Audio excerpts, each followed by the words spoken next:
How to type question mark sign on your laptop keyboard. What's up everyone, welcome back to another quick tutorial video where I'm going to show you guys how you can easily type in the question mark sign on your laptop keyboard. But before we begin, make sure to head down below to like the video and subscribe to the channel. Don't forget to turn on the bell icon so you don't miss out on new uploads. On that note, let's get started.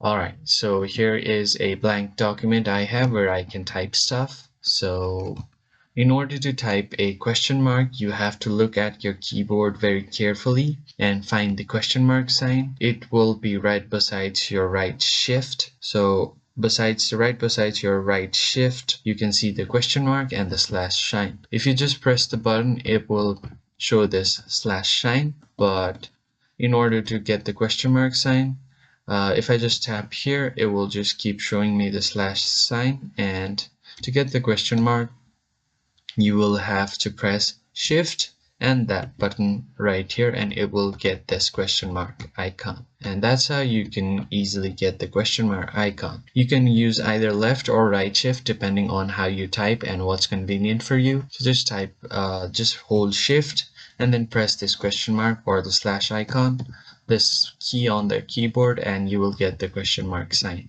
And that's how you can type in question mark sign on your laptop. If you found the video helpful, hit the like button and subscribe to the channel. I will see you on the next one.